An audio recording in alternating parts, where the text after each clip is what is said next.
Cameroun, l'onde de choc post-électoral embrase le pays après la proclamation de la victoire de Paul Biya pour un 8e mandat. Et Douala bouillonne. La capitale économique du Cameroun connaît depuis lundi 27 octobre 2025 sa 3e journée consécutive de violence et de tensions extrêmes. L'annonce de la victoire de Paul Biya à la présidentielle du 12 octobre dernier, loin d'apaiser les esprits, a déchaîné une colère populaire. Et dès l'officialisation des résultats, une vague d'émeutes a paralysé la ville. Des jeunes, le visage fermé par la frustration, ont dressé des barricades sur les principaux axes, plongeant de nombreux quartiers dans le chaos. Les foyers de feu allumés sur le bitume sont le symbole incandescent du ressentiment grandissant. À Douala, la mobilisation reste forte, notamment à Undok Passi, où le peuple revendique sa victoire. Pour comprendre l'état d'esprit ambiant, écoutons Mas Undongmo, habitant de la capitale camerounaise, qui témoigne de cette atmosphère explosive. J'en ai marre, je ne travaille même rien.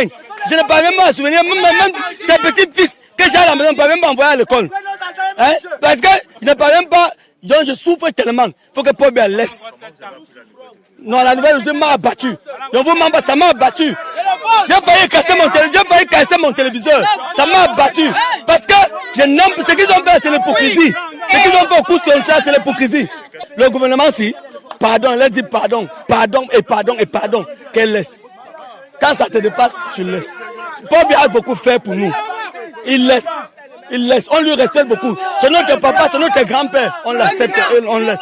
Il laisse un peu. Et face à l'escalade, le pouvoir a riposté en déployant l'armée dans les zones névralgiques. Malgré cette présence massive des forces de sécurité, la journée du lundi a été rythmée par des actes de pillage, des destructions et plus alarmant encore, des tirs à balles réelles. De nombreux édifices et des biens de personnes ont été la proie des flammes au milieu du chaos. L'incendie de la contestation se propage. L'onde de choc de la crise post-électorale dépasse désormais la capitale économique. Elle s'étend à plusieurs régions du pays avec une escalade des violences ciblant des symboles de l'administration et du parti au pouvoir. L'administration et parti au pouvoir ciblés. Dans la région de l'Est, la mairie et la sous-préfecture de Mandjou à Bertoua ont été incendiées par les manifestants. La maison du Rassemblement démocratique du peuple camerounais RDPC a été incendiée à Melong où des coups de feu ont également été signalés au quartier Aoussa. Dans l'extrême nord, le poste de douane de Boukoula a également été incendié. Tensions et victimes. À Touboro, extrême nord, le peuple est dans la rue pour réclamer la victoire de l'opposant Issa Bakari Chiroma. La contestation se fait également sentir à Bafoussam, Carrefour, TPO. L'agitation a conduit à une violente altercation au lycée technique de Nkong Samba, forçant les élèves à la confrontation.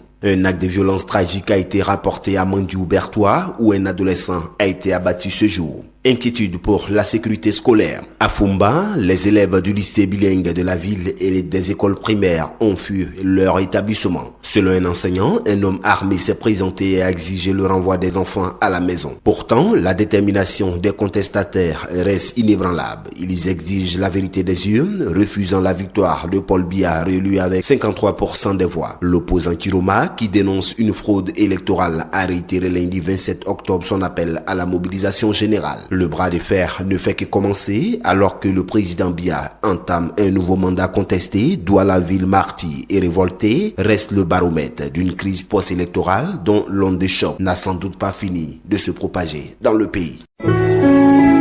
Accra, agence presse, radio et audio.